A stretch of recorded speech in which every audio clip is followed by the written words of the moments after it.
Buenas tardes. Nos encontramos en pleno desierto de Sonora, donde una tragedia ha marcado para siempre a la comunidad minera de San Ignacio. Hace una semana 15 trabajadores... El desierto de Sonora no perdona.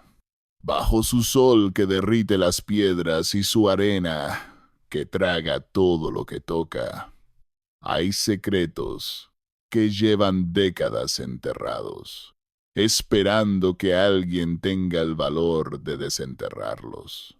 Yo soy ese alguien, aunque el valor no tiene nada que ver con esto. Es más bien la necesidad de confesar antes de que mi cuerpo termine en la misma tierra donde enterramos a 15 hombres vivos, una noche de agosto de 1991. Me dicen el alteño porque nací en los altos de Jalisco.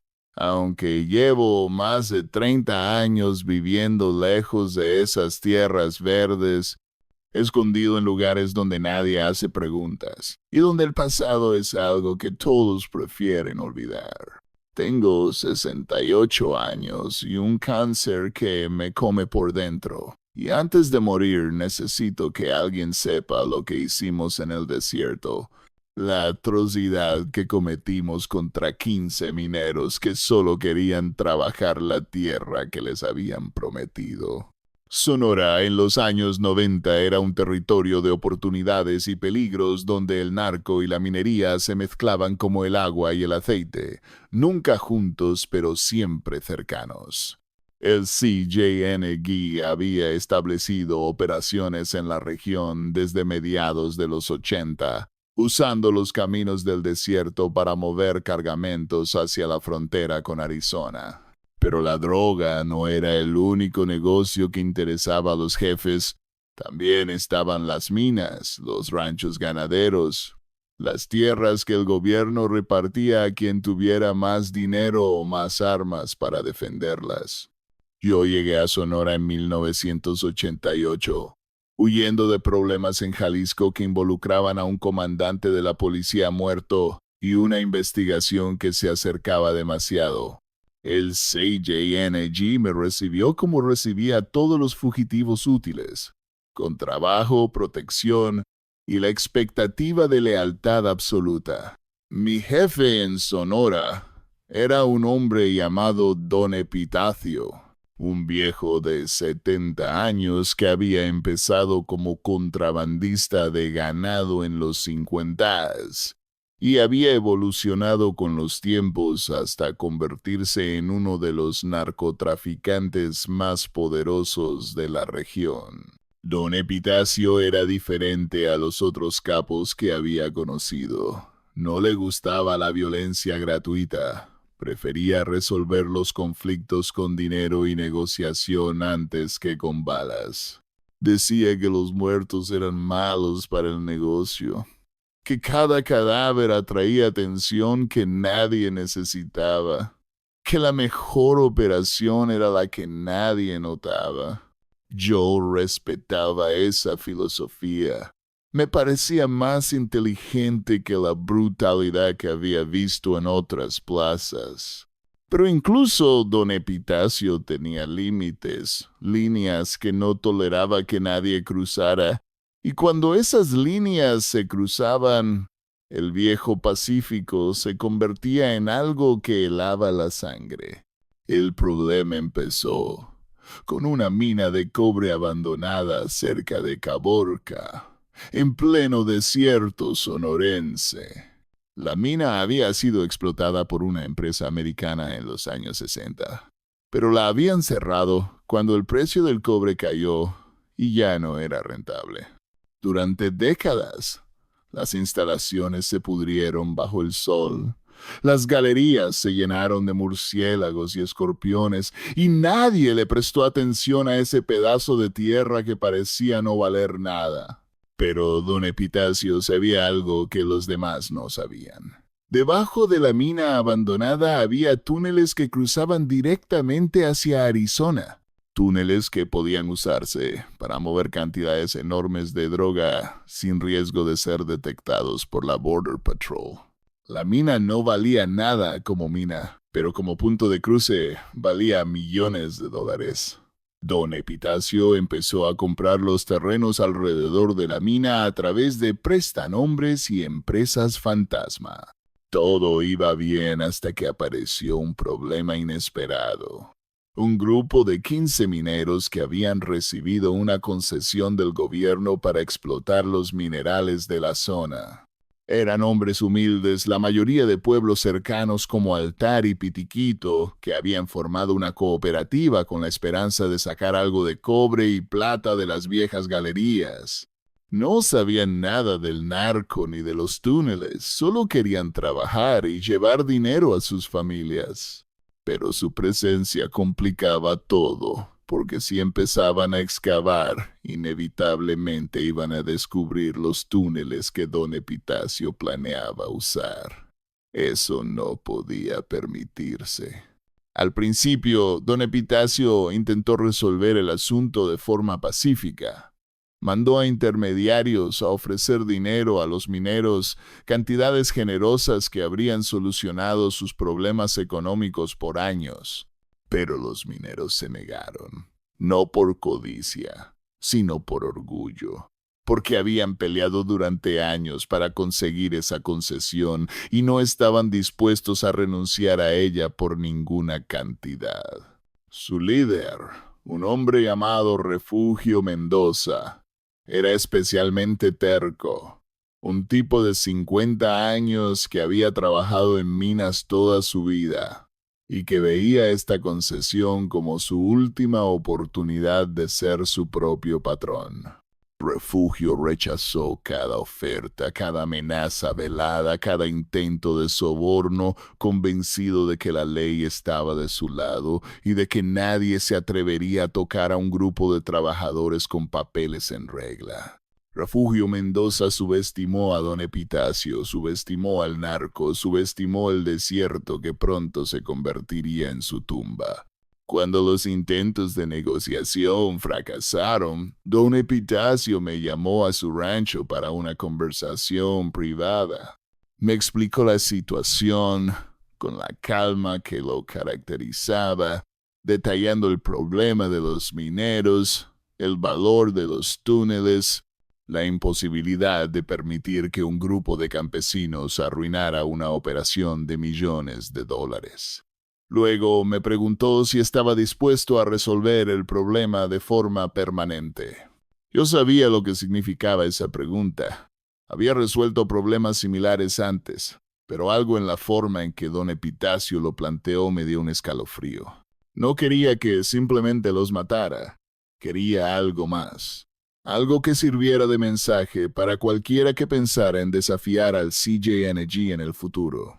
La orden específica fue enterrarlos vivos en el desierto, en el mismo terreno que se habían negado a abandonar. Don Epitacio quería que sus cuerpos quedaran bajo la arena para siempre, sin posibilidad de ser encontrados, sin evidencia que pudiera conectar al CJNG con su desaparición. Quería que los mineros simplemente se esfumaran, que sus familias pasaran el resto de sus vidas preguntándose qué les había pasado, que el misterio sirviera de advertencia para otros que quisieran meterse donde no los llamaban. Era un castigo diseñado no solo para las víctimas, sino para todos los que quedaban atrás. Una demostración de poder absoluto que no dejaba rastros físicos, pero que marcaba el alma de toda una comunidad. Yo acepté la misión porque no tenía opción, porque en el mundo del narco rechazar una orden así era firmar tu propia sentencia de muerte. Pasé 2 semanas planeando la operación. Estudié las rutinas de los mineros, sus horarios de trabajo, los momentos en que estaban todos juntos y los momentos en que se dispersaban. Descubrí que cada viernes por la noche se reunían en un campamento improvisado cerca de la mina para compartir comida y descansar antes de regresar a sus pueblos el sábado por la mañana. Era el momento perfecto para actuar, cuando estaban todos en un solo lugar, relajados, sin sospechar que esa sería su última noche sobre la tierra. Reuní a 8 hombres de confianza, veteranos que habían demostrado su lealtad en operaciones anteriores, y les expliqué el plan sin entrar en detalles sobre las razones. En el narco, las razones no importan. Solo importa cumplir las órdenes y sobrevivir para cobrar el día de pago. El viernes 16 de agosto de 1991 a las 11 de la noche, llegamos al campamento de los mineros en 3 camionetas con las luces apagadas. El desierto estaba oscuro, sin luna, perfecto para lo que íbamos a hacer. Los mineros estaban sentados alrededor de una fogata, algunos bebiendo cerveza, otros jugando cartas, todos ajenos al destino que los esperaba. Refugio Mendoza estaba entre ellos, contando una historia que hacía reír a los demás, su voz grave resonando en el silencio del desierto. Cuando nuestras camionetas aparecieron de la oscuridad, los mineros se quedaron paralizados, sin entender qué pasaba. Sin tiempo para reaccionar antes de que mis hombres los rodearan con las armas levantadas. El único que intentó resistir fue Refugio, que agarró una pala como si pudiera defenderse con ella, pero un culatazo en la cabeza lo dejó tirado en el suelo antes de que pudiera hacer nada. Los amarramos a todos con cuerdas que habíamos traído, las manos detrás de la espalda, los pies juntos para que no pudieran correr. Algunos lloraban, otros rezaban, otros simplemente miraban con ojos vacíos que ya habían aceptado lo que venía. Refugio recuperó la conciencia mientras lo estaban amarrando y empezó a gritar que nos iba a denunciar, que teníamos idea de con quién se estaban metiendo, que el gobierno iba a caer sobre nosotros con todo el peso de la ley. Mis hombres se rieron de sus amenazas, esas amenazas que habíamos escuchado 1000 veces de 1000 bocas diferentes que ahora estaban calladas para siempre. Le puse cinta en la boca para que dejara de gritar y ordené que lo subieran a las camionetas. Teníamos mucho trabajo por delante y la noche no iba a durar para siempre. El lugar que había elegido para la ejecución estaba a 1 hora del campamento, en una zona del desierto tan remota que ni los coyotes se aventuraban por ahí. Era un terreno plano, sin vegetación, donde la arena era blanda y fácil de cavar. Habíamos traído palas, picos y 2 excavadoras pequeñas que habíamos robado de una obra en construcción semanas antes. Mientras mis hombres empezaban a cavar la fosa, yo me quedé vigilando a los mineros, que yacían en el suelo como bultos de carne aterrorizada. Podía ver el miedo en sus ojos, ese miedo animal que aparece cuando el cuerpo entiende que la muerte está cerca, cuando todos los instintos gritan que hay que huir pero las cuerdas no lo permiten. Algunos habían dejado de luchar. Otros todavía se retorcían tratando de soltarse, pero todos sabían que era inútil. La fosa tardó 3 horas en cavarse. Una zanja de unos 20 metros de largo por 3 de ancho y 2 de profundidad. Era más grande de lo necesario, pero don Epitacio había sido específico. Quería que los cuerpos quedaran profundos, donde ni las lluvias ni los animales pudieran desenterrarlos. Cuando la fosa estuvo lista, ordené que bajaran a los mineros, uno por uno. Los tiramos al fondo como sacos, sin cuidado, escuchando los gemidos amortiguados por la cinta que les cubría la boca. Refugio fue el último en bajar, lo hice personalmente, mirándolo a los ojos mientras lo empujaba al borde de la fosa. Quería que supiera quién era el hombre que lo estaba matando. Quería que se llevara mi cara al infierno que le esperaba. Lo que siguió fue lo peor que he hecho en mi vida, y he hecho cosas terribles. Empezamos a echar arena sobre los cuerpos vivos, palada tras palada, mientras los mineros se retorcían y gritaban debajo. La arena les iba cubriendo las piernas, luego el torso, luego el pecho, y ellos intentaban moverse, intentaban respirar, intentaban hacer cualquier cosa que prolongara sus vidas aunque fuera unos segundos más.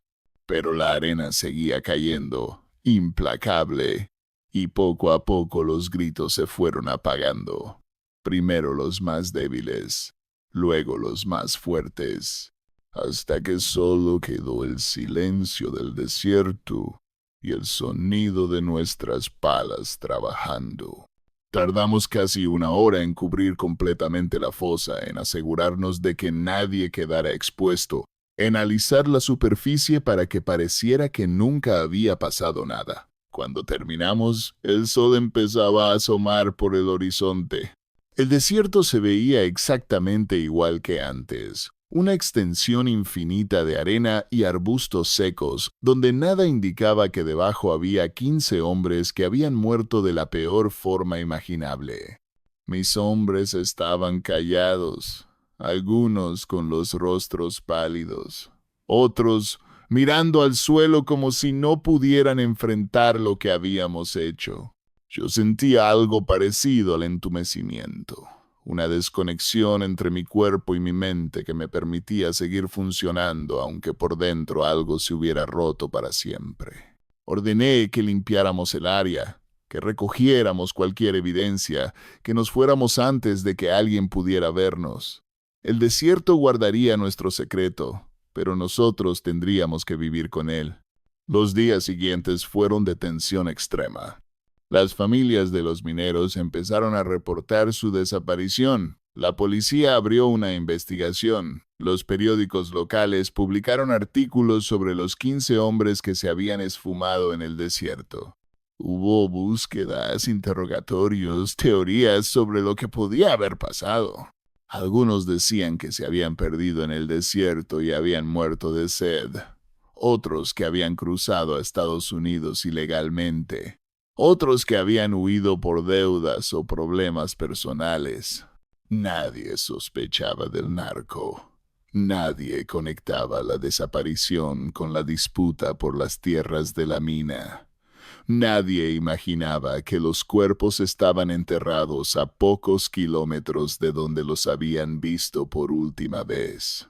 El plan de don Epitacio había funcionado perfectamente. Los mineros habían desaparecido sin dejar rastro. Don Epitacio me felicitó por el trabajo y me recompensó generosamente. Me dio dinero, me ascendió dentro de la organización, me trató como un hombre de confianza que había demostrado ser capaz de hacer lo que fuera necesario. Pero yo no podía disfrutar de esas recompensas. No podía mirar al viejo sin ver los rostros de los mineros hundiéndose en la arena. No podía dormir sin escuchar sus gritos amortiguados por la tierra que los iba cubriendo. Las pesadillas empezaron esa misma semana y nunca se fueron. 30 años de noches interrumpidas por imágenes que no podía borrar por más alcohol o drogas que consumiera. El desierto me había dado sus secretos, pero a cambio se había quedado con mi paz, con mi capacidad de vivir como un ser humano normal. En las semanas siguientes, don Epitacio procedió con su plan original. Compró los terrenos restantes alrededor de la mina, empezó a construir los túneles que cruzarían hacia Arizona, estableció una ruta de tráfico que funcionaría durante años sin ser detectada. La desaparición de los mineros fue olvidada gradualmente, archivada como otro misterio del desierto que probablemente nunca se resolvería. Las familias siguieron buscando durante años. Algunas hasta el día de hoy, pero nunca encontraron nada porque no había nada que encontrar. Solo arena y silencio, y 15 esqueletos que se iban desintegrando lentamente bajo el sol, que nunca llegaba hasta ellos. Yo seguí trabajando para don Epitacio durante 5 años más, cumpliendo órdenes que iban desde escoltar cargamentos hasta eliminar enemigos. Pero algo había cambiado después de los mineros, algo que me hacía cada vez menos efectivo, cada vez más propenso a errores que ponían en riesgo las operaciones. Empecé a beber demasiado, a perder el control en momentos críticos, a cuestionar órdenes que antes habría cumplido sin pensarlo. Don Epitacio notó el cambio y me confrontó directamente, preguntándome si todavía tenía estómago para el negocio o si prefería retirarme antes de convertirme en un problema. Le dije que necesitaba tiempo, que el trabajo me estaba afectando más de lo normal, que quería tomarme un descanso para recuperarme. El viejo asintió con esos ojos que lo veían todo y me dio permiso para irme, con la condición de que desapareciera completamente y no volviera nunca a Sonora. Me fui en 1996, 5 años después de los mineros, y nunca volví. Usé el dinero que había ahorrado para comprar una pequeña propiedad en Sinaloa, lejos de las rutas del narco, donde podía vivir sin que nadie me conociera ni me hiciera preguntas. Me casé con una mujer del pueblo que no sabía nada de mi pasado. Tuve 2 hijos que crecieron pensando que su padre era un ranchero retirado. Construí una vida que desde afuera parecía completamente normal. Pero por dentro seguía siendo el hombre que había enterrado vivos a 15 mineros en el desierto de Sonora. El monstruo que escuchaba sus gritos cada noche y que se despertaba sudando con arena imaginaria en las manos. Los años fueron pasando con esa mezcla de rutina y tormento que se había convertido en mi normalidad. Veía crecer a mis hijos, veía envejecer a mi esposa, veía el mundo cambiar alrededor mientras yo permanecía atrapado en aquella noche de agosto de 1991. A veces, en los aniversarios de la masacre, me encerraba en mi cuarto y lloraba durante horas, llorando por los mineros, por sus familias, por el hombre que había sido antes de convertirme en asesino. Mi esposa pensaba que eran ataques de melancolía, quizás depresión, y me llevó a doctores que me recetaron pastillas que no servían para nada. ¿Cómo iban a servir pastillas contra la culpa de 15 vidas arrebatadas? ¿Cómo iba a curar la medicina lo que solo la confesión podía aliviar? Don Epitacio murió en 2003, de un infarto que lo fulminó mientras cenaba en su rancho. Supe de su muerte por las noticias, que lo describían como un empresario ganadero exitoso sin mencionar nada de sus actividades reales. Me pregunté si el viejo había sentido remordimiento alguna vez, si los mineros lo habían visitado en sueños como me visitaban a mí, si había muerto en paz o con el peso de todos sus crímenes aplastándole el pecho. Probablemente no. Hombres como don Epitacio tenían la capacidad de compartimentar que yo nunca logré desarrollar, de guardar los muertos en cajones de la mente que solo abrían cuando querían. Yo no tenía esa habilidad. Mis muertos andaban sueltos por mi cabeza, apareciendo cuando menos los esperaba, recordándome constantemente lo que había hecho. En 2010, casi 20 años después de la masacre, leí una noticia que me dejó helado. Un grupo de arqueólogos había encontrado restos humanos en el desierto de Sonora, cerca de Caborca, durante una excavación relacionada con un proyecto de carretera. Los restos correspondían a múltiples individuos, al menos una docena según los primeros reportes, y las autoridades estaban investigando si se trataba de una fosa clandestina relacionada con el crimen organizado. Pasé semanas en pánico, esperando que identificaran los cuerpos, que conectaran los puntos, que finalmente descubrieran lo que habíamos hecho aquella noche de agosto. Pero la investigación no llegó a ninguna parte. Los restos fueron catalogados como víctimas de la violencia general del narco y el caso se archivó sin que nadie mencionara a los mineros desaparecidos de 1991. No sé si esos restos eran de los mineros o de otras víctimas del desierto, porque Sonora está llena de fosas como la que cavamos aquella noche. El narco ha sembrado cadáveres por toda esa tierra durante décadas, convirtiendo el desierto en un cementerio infinito donde los muertos superan a los vivos. Pero la posibilidad de que fueran ellos, de que finalmente hubieran sido encontrados después de tantos años, me empujó a empezar a escribir esta confesión.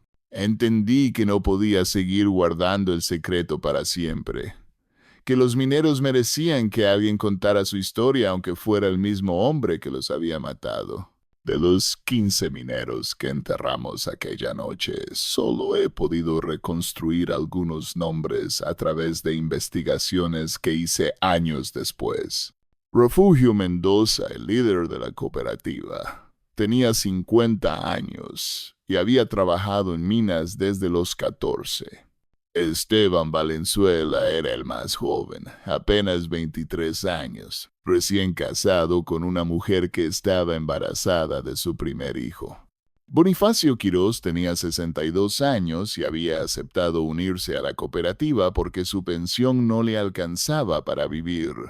Trinidad Moreno era padre de 6 hijos que quedaron huérfanos después de esa noche. Aurelio Duarte había emigrado de Oaxaca buscando mejor vida y había encontrado la muerte en el desierto sonorense.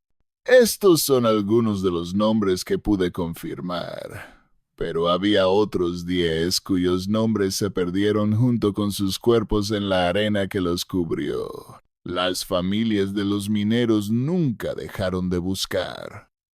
Durante años, las esposas y los hijos recorrieron el desierto esperando encontrar algún rastro, alguna señal de lo que les había pasado a sus hombres. Formaron grupos de búsqueda, presionaron a las autoridades, contrataron investigadores privados con el poco dinero que tenían. Pero el desierto guardó su secreto, la arena cubrió las evidencias, y poco a poco la esperanza fue muriendo, igual que habían muerto los mineros aquella noche. Algunas viudas se volvieron a casar, otras murieron sin saber la verdad, otras siguen vivas hoy. Ancianas que todavía ponen veladoras frente a fotos de esposos que desaparecieron hace más de 30 años. Investigué a esas familias desde la distancia, tratando de saber qué había pasado con ellos después de la desaparición. Lo que encontré me destruyó más que cualquier pesadilla. El hijo mayor de Refugio Mendoza se había suicidado en 1995, incapaz de vivir con la incertidumbre de no saber qué le había pasado a su padre. La esposa de Esteban Valenzuela había dado a luz a un niño que creció sin conocer a su padre. Un niño que ahora es un hombre de 30 años, que todavía busca respuestas. La familia de Bonifacio Quirós había perdido su casa porque sin el ingreso del viejo no podían pagar la hipoteca. Una y otra vez las consecuencias de lo que habíamos hecho se multiplicaban, tocando vidas que ni siquiera conocíamos, destruyendo futuros que nunca existirían. Empecé a enviar dinero anónimamente a algunas de esas familias, pequeñas cantidades que no compensaban nada, pero que me hacían sentir que estaba haciendo algo. No era redención, ni siquiera era caridad, era simplemente la necesidad de aliviar un poco el peso que me aplastaba cada día. Una viuda en altar recibía dinero cada mes sin saber de dónde venía. Un huérfano en Hermosillo recibió una beca misteriosa que le permitió terminar la preparatoria. No firmaba nada, no dejaba rastros, solo depositaba el dinero y desaparecía. Como habían desaparecido los mineros aquella noche de agosto, era lo mínimo que podía hacer, aunque sabía que lo mínimo nunca sería suficiente. Mi esposa murió en 2018. Después de 22 años de matrimonio, se fue sin saber quién era realmente su esposo, sin saber que había compartido cama durante décadas con un hombre que había enterrado vivos a 15 inocentes. A veces me pregunto si habría seguido conmigo si hubiera sabido la verdad, si me habría amado igual, si habría podido mirarme a los ojos cada mañana sabiendo lo que esos ojos habían visto. Probablemente no. Nadie puede amar a un monstruo cuando conoce la magnitud de su monstruosidad. Por eso nunca le conté. Por eso me llevé el secreto de nuestro matrimonio, igual que me llevaré el secreto de los mineros. Mis hijos vienen a visitarme de vez en cuando, traen a mis nietos que corren por el rancho sin saber que su abuelo carga con 15 muertes en la conciencia. Los miro jugar y me pregunto qué pensarían si supieran la verdad, si me seguirían queriendo, si podrían perdonar lo imperdonable. Probablemente no debería importarme. Probablemente a mi edad ya no debería preocuparme por lo que piensen los demás. Pero me importa. Me importa porque ellos son lo único bueno que he producido en esta vida de mierda. Lo único que puedo señalar como prueba de que no todo lo que toqué se convirtió en muerte y destrucción. El cáncer que me come por dentro es de alguna forma la justicia que el sistema legal nunca me impuso. Los doctores dicen que me quedan meses, quizás un año si tengo suerte, pero yo no quiero suerte. Quiero que esto termine. Quiero dejar de ver las caras de los mineros cada noche. Quiero dejar de escuchar sus gritos ahogados por la arena que les llenaba la boca. La muerte no me asusta. La he visto demasiadas veces para temerle. Lo que me asusta es lo que viene después, si es que viene algo. 15 hombres me esperan del otro lado. 15 pares de ojos que me mirarán con la misma pregunta que me han hecho durante 30 años. ¿Por qué? No tengo respuesta para esa pregunta. Puedo explicar las circunstancias, la orden de don Epitacio, la disputa por las tierras, los túneles que valían millones, pero ninguna explicación justifica lo que hicimos. Ningún contexto hace aceptable enterrar vivos a 15 hombres que solo querían trabajar y alimentar a sus familias.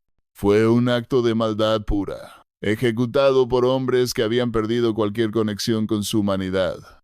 Ordenado por un capo que veía vidas humanas como obstáculos a eliminar. Yo fui parte de eso, fui el instrumento de esa maldad, y cargó con la responsabilidad aunque haya otros que también deberían cargarla. De los 8 hombres que me acompañaron esa noche, solo 3 siguen vivos. Los otros 5 murieron en los años siguientes, algunos en balaceras, otros de enfermedades, uno en un accidente de auto que probablemente no fue accidente. El narco se cobra sus deudas tarde o temprano. Nadie escapa para siempre de la violencia que ha sembrado. Los 3 que quedan están dispersos por México, escondidos igual que yo. Probablemente cargando con las mismas pesadillas que me atormentan. A veces me pregunto si ellos también escriben confesiones en cuadernos que nadie leerá, si también envían dinero anónimo a familias que destruyeron, si también esperan la muerte como el único alivio posible para una culpa que no tiene cura. La mina de cobre cerca de Caborca sigue abandonada. Los túneles que don Epitacio construyó fueron descubiertos y sellados por las autoridades en 2008 durante un operativo contra el narcotráfico que desmanteló gran parte de la infraestructura del CJNG en Sonora. El negocio por el que murieron los mineros ya no existe. Las rutas cambiaron, los métodos evolucionaron, y todo lo que queda es un terreno vacío donde el sol sigue quemando y la arena sigue cubriendo los secretos que le hemos confiado. A veces me imagino visitando ese lugar, parándome sobre la fosa donde enterramos a los 15, pidiendo perdón aunque sé que el perdón no va a llegar. Pero nunca he vuelto a Sonora. Nunca he tenido el valor de enfrentar físicamente lo que hice, y probablemente moriré sin haber pisado esa tierra maldita otra vez. Esta confesión es todo lo que puedo ofrecer. No es justicia, no es reparación, no es nada que pueda compensar 15 vidas arrebatadas de la peor forma posible. Es simplemente la verdad, contada por el hombre que la vivió. Escrita con la esperanza de que alguien la lea y recuerde a los mineros que el desierto se tragó. Refugio Mendoza, Esteban Valenzuela, Bonifacio Quirós, Trinidad Moreno, Aurelio Duarte y los otros 10 cuyos nombres no logré recuperar. Ellos merecen ser recordados, merecen que alguien sepa que existieron, merecen algo más que una fosa anónima en medio de la nada. El desierto de Sonora no perdona, empecé diciendo, y es verdad. No perdonó a los mineros que se atrevieron a trabajar tierras que el narco quería para sí. No perdonó a don Epitacio, que murió de un infarto antes de poder disfrutar de su imperio. No me perdonó a mí, que cargo con 15 muertes en la conciencia y un cáncer que me come desde dentro. El desierto cobra sus deudas a todos por igual. Paciente, implacable, eterno. Y yo estoy a punto de pagar la mía, de unirme a los mineros en ese silencio infinito que espera debajo de la arena. Que alguien lea estas palabras y recuerde que las familias de los mineros, si alguna vez encuentran esta confesión, sepan finalmente qué les pasó a sus hombres. Que el mundo sepa lo que el narco es capaz de hacer. La crueldad sin límites que se esconde detrás de los corridos y las leyendas. Y que yo, cuando cierre los ojos por última vez, pueda al menos decir que intenté contar la verdad antes de irme. Esta es mi confesión. Este es mi último acto.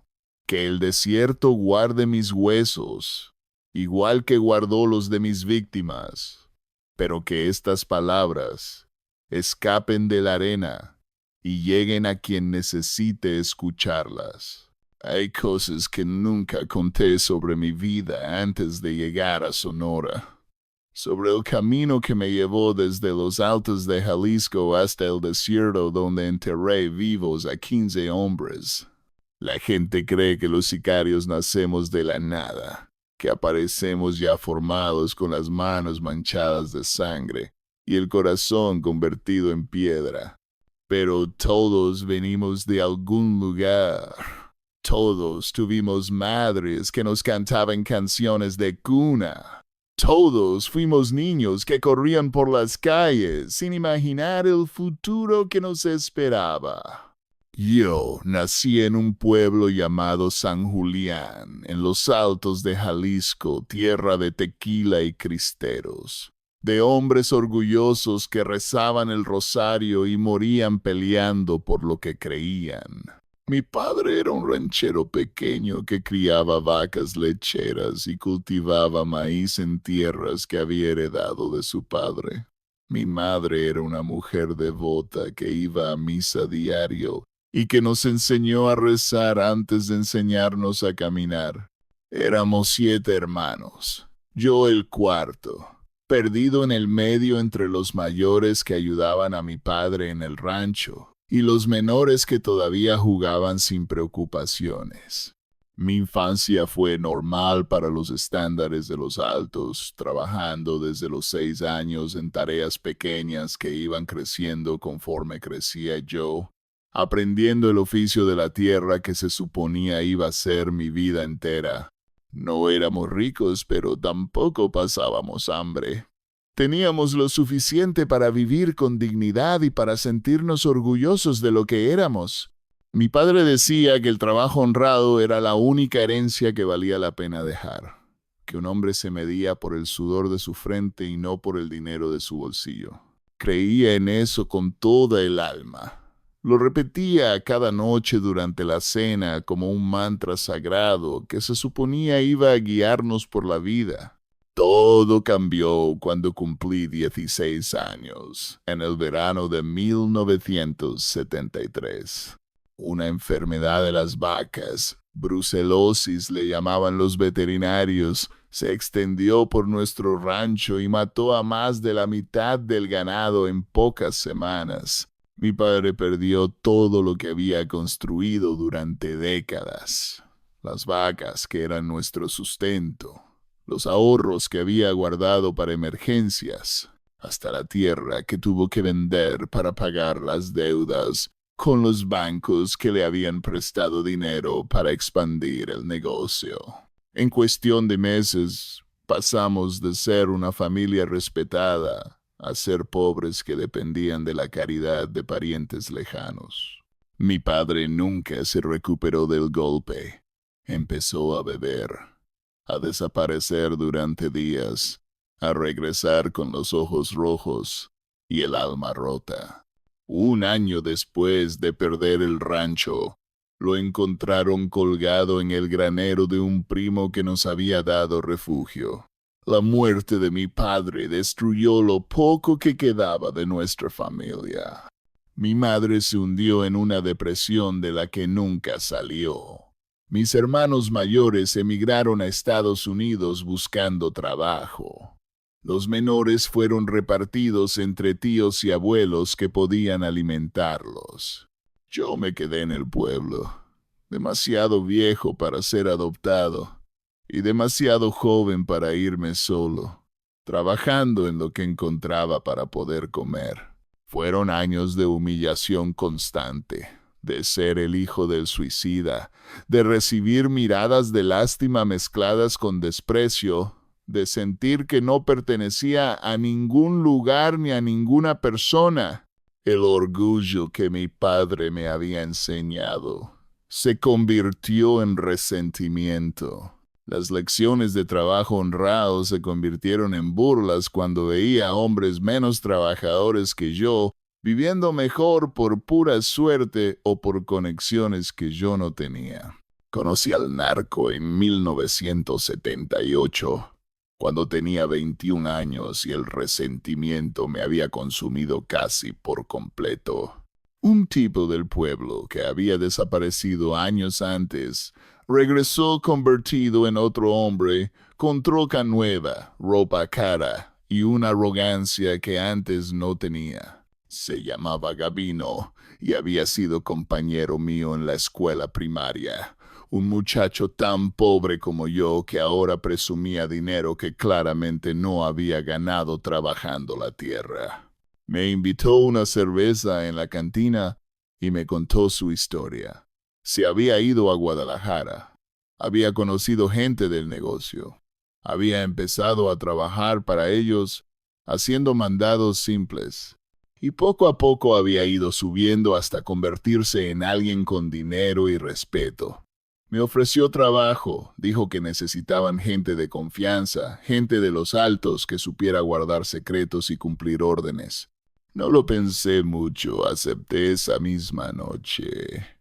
Los primeros años fueron de aprendizaje en Guadalajara, trabajando para un grupo que después se integraría al CJNG.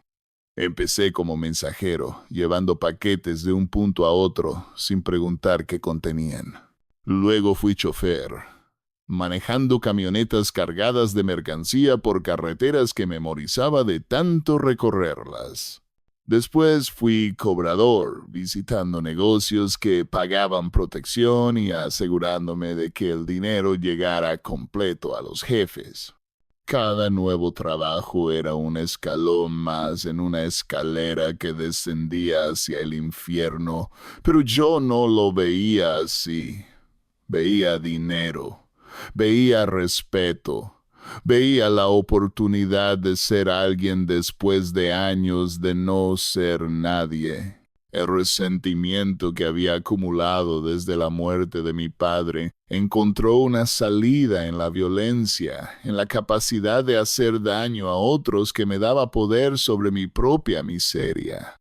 Mi primer asesinato fue en 1982, 4 años después de entrar al negocio. Un tipo llamado El Pelos había robado dinero de una casa de seguridad y los jefes querían un castigo ejemplar. Me asignaron a mí porque había demostrado ser discreto y confiable, porque no hacía preguntas y cumplía órdenes sin cuestionar. Encontramos a El Pelos en un motel de carretera cerca de Tepic, escondido con una mujer que probablemente era prostituta. Entré al cuarto mientras mis compañeros vigilaban afuera. Le puse la pistola en la cara mientras todavía estaba acostado y apreté el gatillo antes de que pudiera decir una palabra. La mujer gritó. Yo le dije que se callara si quería vivir y salí del cuarto con las manos temblando pero con el trabajo hecho. Esa noche no dormí. Me quedé mirando el techo preguntándome en qué me había convertido. Pero a la mañana siguiente cobré mi pago, y el dinero silenció las preguntas que me hacía a mí mismo. Los años siguientes fueron de violencia creciente que me fue endureciendo hasta convertirme en el hombre capaz de enterrar vivos a 15 mineros. Torturé a informantes, ejecuté a rivales, desaparecí cuerpos en lugares donde nadie los encontraría. Cada muerte era más fácil que la anterior, cada atrocidad me afectaba menos. Como si estuviera construyendo una coraza alrededor de mi alma que me protegía de sentir lo que estaba haciendo. Mis jefes valoraban esa frialdad, me llamaban profesional, me ascendían porque podía hacer el trabajo sucio sin dejar rastros ni remordimientos visibles. No sabían que los remordimientos estaban ahí, enterrados tan profundamente que ni yo mismo podía encontrarlos, esperando el momento de salir a la superficie y destruirme. El problema con el comandante que me obligó a huir de Jalisco ocurrió en 1988, un año antes de llegar a Sonora.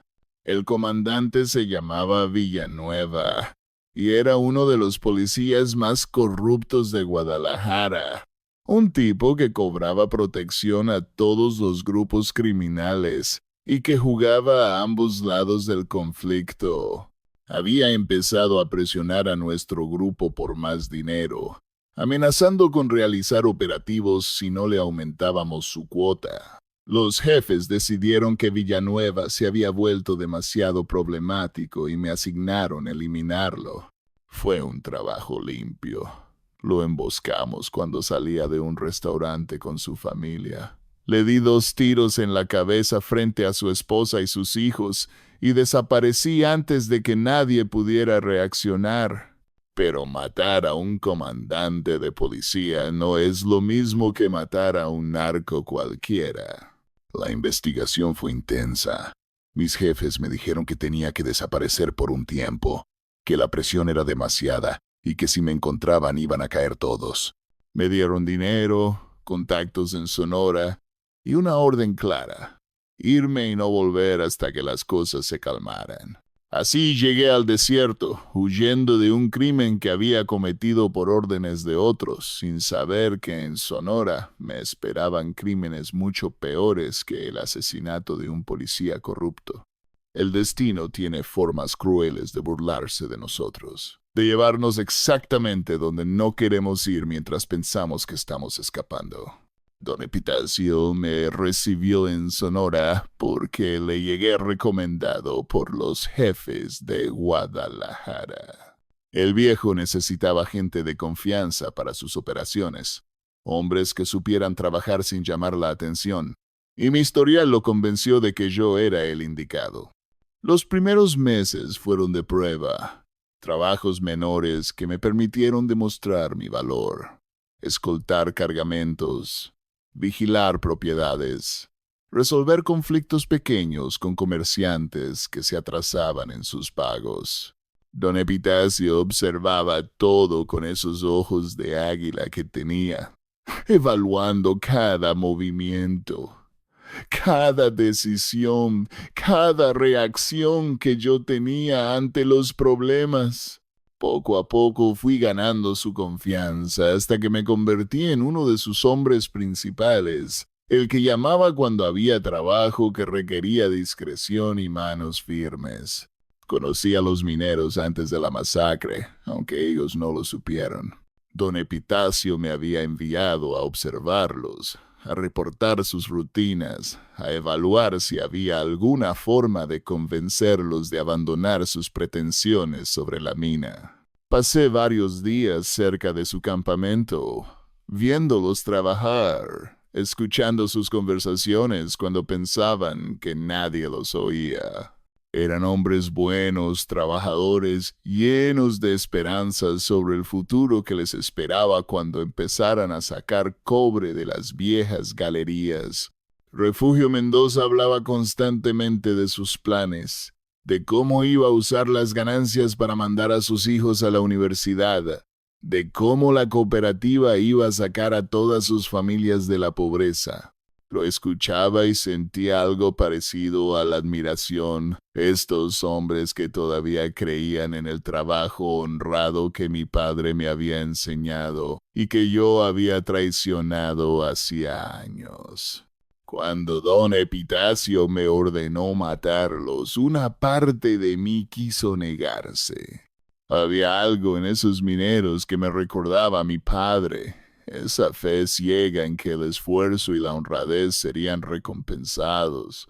Esa ingenuidad que el mundo real destroza sin compasión. Pero no me negué, porque negarme era morir.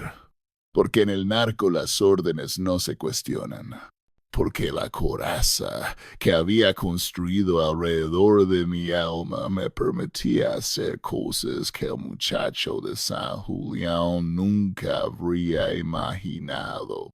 Acepté la misión y empecé a planear la masacre, convenciéndome de que no tenía opción, que era ellos o yo, que la responsabilidad era de don Epitacio y no mía. Son las mentiras que nos contamos para poder dormir, las excusas que nos permiten seguir funcionando mientras hacemos cosas monstruosas. La noche antes de la masacre, soñé con mi padre. Estaba en el rancho que habíamos perdido, caminando entre vacas que ya no existían. Y mi padre aparecía sentado en la cerca donde solía descansar después del trabajo. Me miraba con ojos tristes, no de enojo, sino de decepción, como si supiera exactamente lo que iba a hacer al día siguiente. Le pregunté si me perdonaba, pero no respondió. Solo siguió mirándome hasta que desperté con lágrimas en los ojos y un peso en el pecho que no podía explicar. Pensé en cancelar todo, en huir de Sonora antes de mancharme con sangre de inocentes. Pero no lo hice. Me levanté, me vestí, revisé mis armas. Y fui al punto de reunión como el soldado obediente en que me había convertido. Mi padre murió colgado en un granero, porque no pudo soportar el peso de sus fracasos. Yo sigo vivo cargando el peso de 15 asesinatos, y a veces me pregunto quién de los dos tomó la decisión correcta. Acto adicional 2. Después de la arena. Los años que siguieron a la masacre de los mineros fueron un descenso lento hacia un infierno que no tenía fondo. Seguí trabajando para don Epitacio, cumpliendo órdenes, matando cuando había que matar. Pero algo había cambiado irreversiblemente después de aquella noche en el desierto. Las muertes anteriores habían sido diferentes, narcos que sabían los riesgos del negocio, traidores que habían elegido su destino, enemigos que habrían hecho lo mismo conmigo si hubieran tenido la oportunidad. Pero los mineros eran inocentes, hombres que solo querían trabajar la tierra, que no tenían nada que ver con el mundo de sangre en el que yo vivía. Enterrarlos vivos había cruzado una línea que no sabía que existía, y del otro lado de esa línea no había regreso posible. Las pesadillas empezaron la misma noche de la masacre y nunca se fueron. Soñaba con el desierto, con la fosa que habíamos cavado, con las caras de los mineros mientras la arena los iba cubriendo. A veces el sueño era exactamente como había pasado. Otras veces se distorsionaba en formas que eran aún peores. Soñaba que los mineros salían de la tierra cubiertos de arena, con los ojos llenos de odio, caminando hacia mí mientras yo intentaba correr pero mis piernas no respondían. Soñaba que era yo el que estaba en la fosa, sintiendo la arena entrar en mi boca y mi nariz, ahogándome lentamente, mientras las caras de los 15 hombres me miraban desde arriba. Me despertaba gritando, sudando, con el corazón latiendo tan fuerte que pensaba que iba a reventarme el pecho. Don Epitacio notó mi deterioro, pero no dijo nada durante meses. El viejo tenía esa capacidad de observar sin juzgar, de esperar a que las cosas se desarrollaran antes de intervenir. Yo intentaba mantener la fachada de hombre duro, cumplía mis trabajos aunque cada vez con menos eficiencia, bebía para poder dormir aunque el alcohol solo empeoraba las pesadillas. Mis compañeros empezaron a murmurar que el alteño había perdido el filo, que ya no era el mismo que había enterrado a 15 hombres sin pestañear. No sabían que esa noche había pestañeado más de lo que mostraba, que cada palada de arena que echaba sobre los cuerpos me arrancaba un pedazo de humanidad que nunca recuperaría. En 1993, 2 años después de la masacre, cometí un error que casi me cuesta la vida. Estábamos en una operación de rutina escoltando un cargamento desde la frontera hacia Hermosillo cuando nos emboscaron miembros de un grupo rival. La balacera duró menos de 10 minutos, pero en algún momento me quedé paralizado, incapaz de disparar, incapaz de moverme, viendo las balas pasar a mi alrededor como si estuviera en un sueño. Uno de mis compañeros tuvo que arrastrarme detrás de una roca para que no me mataran. Y cuando todo terminó, me miraba con una mezcla de confusión y desprecio. El alteño, el que había enterrado vivos a 15 mineros, se había quedado congelado en medio de un tiroteo como un novato en su primer día. Don Epitacio me llamó a su rancho después de ese incidente. Me sirvió mezcal, encendió uno de sus cigarros eternos, y me preguntó directamente qué me pasaba. Le conté la verdad, o parte de ella. Le dije que los mineros me perseguían en sueños, que no podía sacarme sus caras de la cabeza, que sentía que me estaba volviendo loco. El viejo me escuchó en silencio, fumando, con esos ojos que parecían ver a través de las mentiras que nos contamos a nosotros mismos. Cuando terminé de hablar, se quedó callado un largo rato, mirando el desierto que se extendía más allá de las ventanas de su oficina. Finalmente habló, y lo que me dijo cambió todo. Me contó que él también había hecho cosas terribles, cosas que lo visitaban en las noches cuando el silencio era demasiado profundo. Me contó de un pueblo en Chihuahua donde había ordenado una masacre similar décadas antes. Campesinos que se habían negado a abandonar tierras que él quería para sus operaciones. 30 personas habían muerto esa noche, incluyendo mujeres y niños, y don Epitacio cargaba con ese peso desde entonces. Me dijo que había 2 formas de lidiar con los fantasmas: convertirse en piedra y no sentir nada, o quebrarse y buscar otra vida antes de que la culpa te destruyera. Él había elegido la primera opción. Había encerrado a sus muertos en un cajón de la mente que solo abría cuando estaba solo y borracho. Pero me dijo que veía en mí a alguien que no podía hacer eso. Alguien que todavía tenía demasiada humanidad para convertirse completamente en monstruo. Don Epitacio me ofreció la salida que ya mencioné antes. Retirarme del trabajo activo. Desaparecer con suficiente dinero para empezar de nuevo. Olvidarme de Sonora y del desierto y de los mineros que habíamos enterrado. Era una oferta generosa, más de lo que la mayoría recibía, y yo sabía que debía aceptarla, pero algo me detuvo.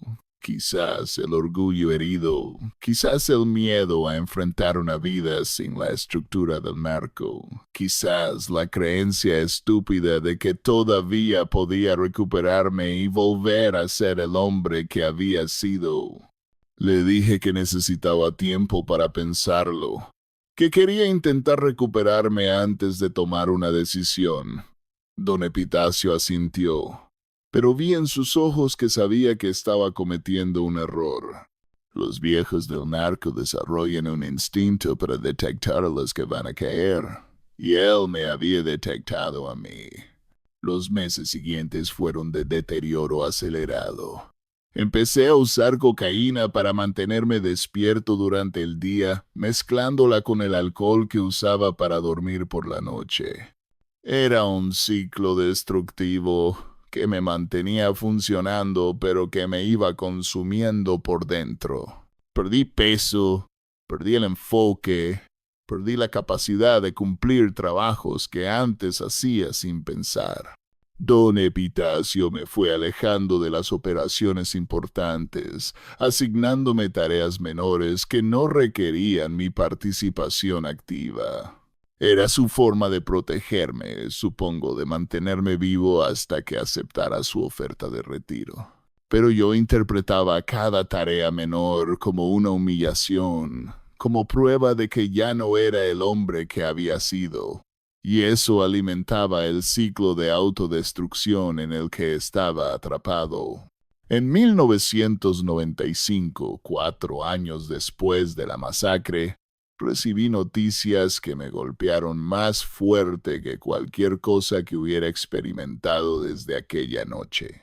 Un informante me contó que la esposa de Refugio Mendoza, el líder de los mineros, se había suicidado.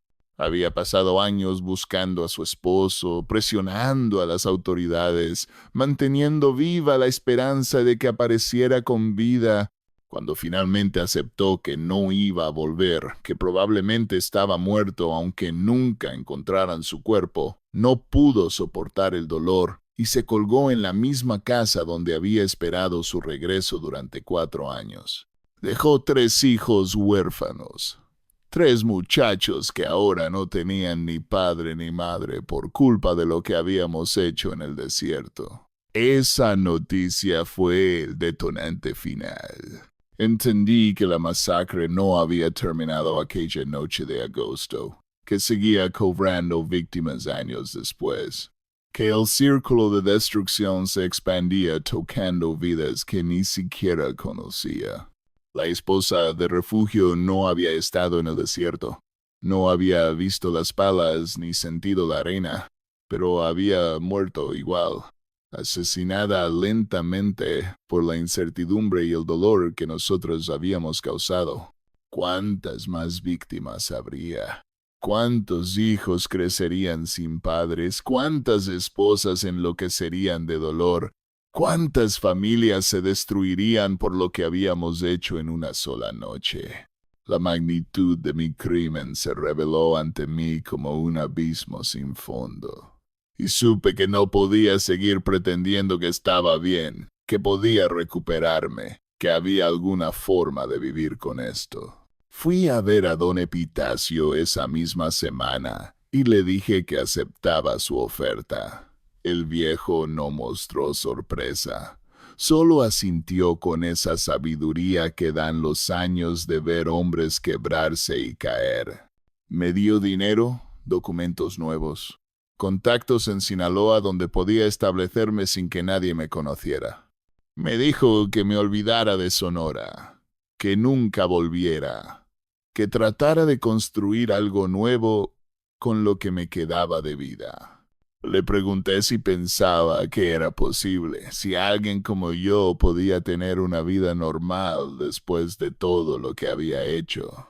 Don Epitacio se quedó callado un momento, mirándome con esos ojos que habían visto demasiado, y me dijo algo que nunca olvidaré. Normal no, pero vivo sí.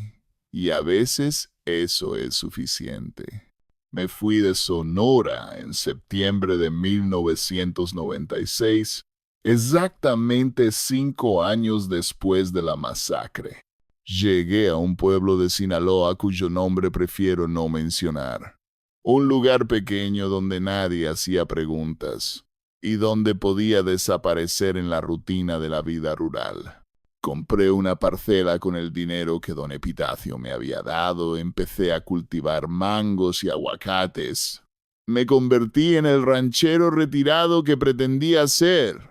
Los primeros años fueron difíciles, aprendiendo a vivir sin la adrenalina del narco, sin el dinero fácil, sin la identidad que había construido durante casi 2 décadas de crimen.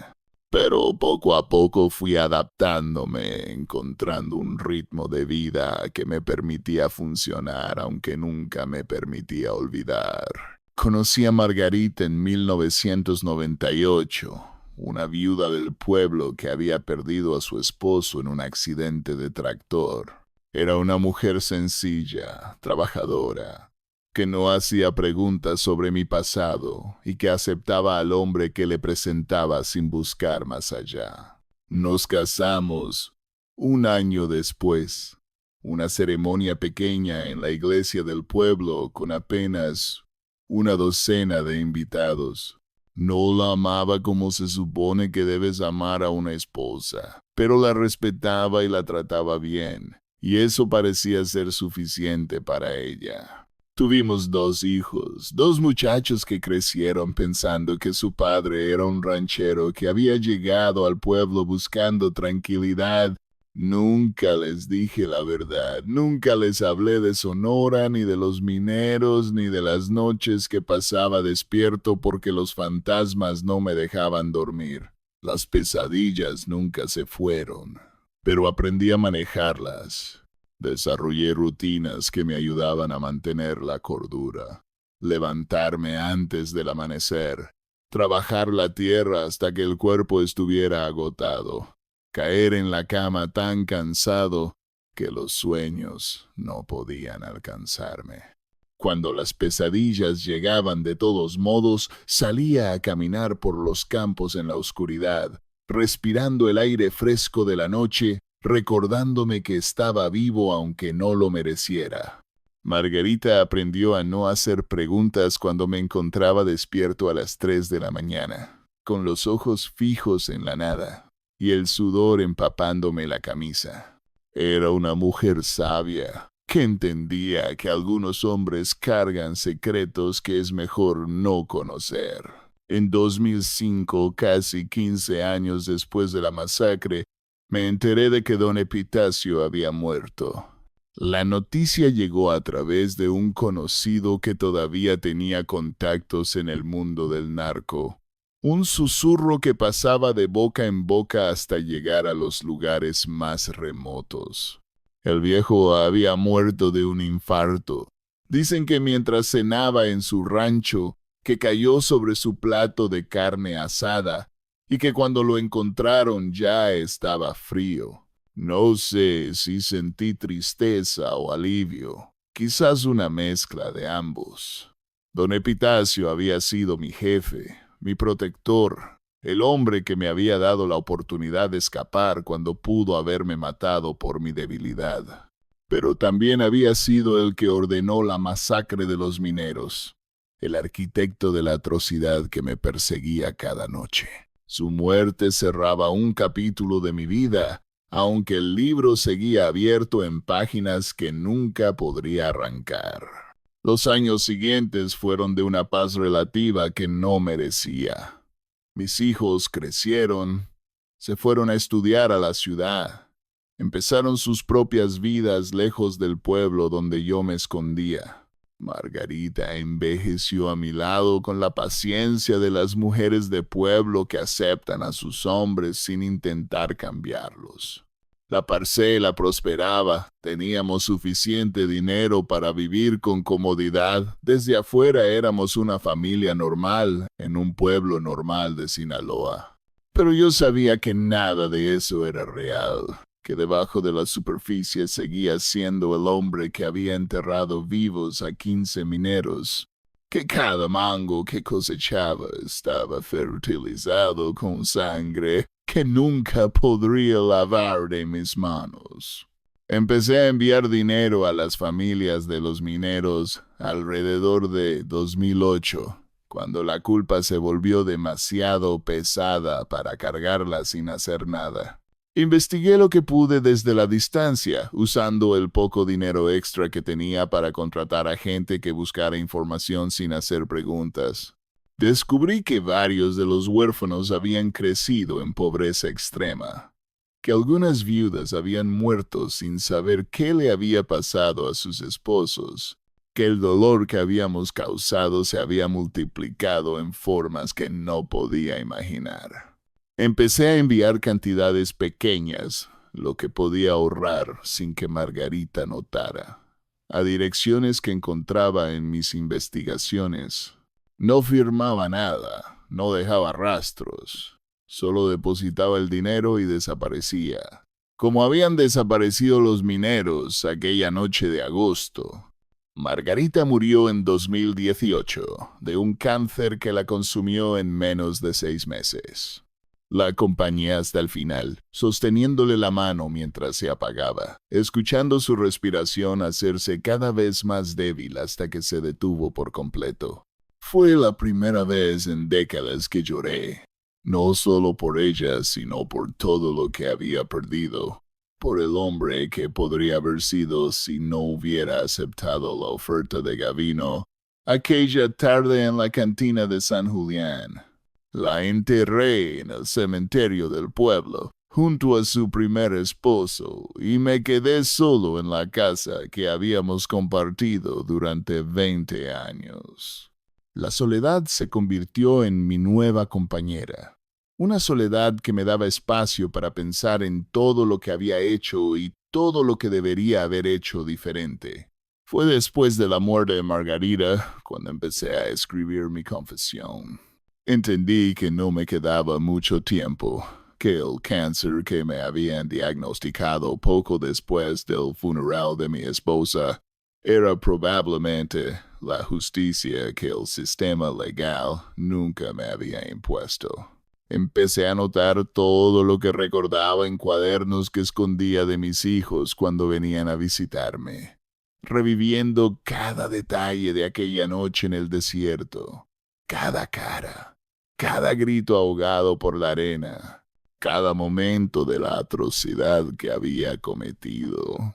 Era un proceso doloroso que a veces me dejaba incapacitado durante días, pero sentía que se lo debía a los mineros, que lo mínimo que podía hacer era dejar un registro de lo que les había pasado para que alguien, en algún lugar, supiera la verdad.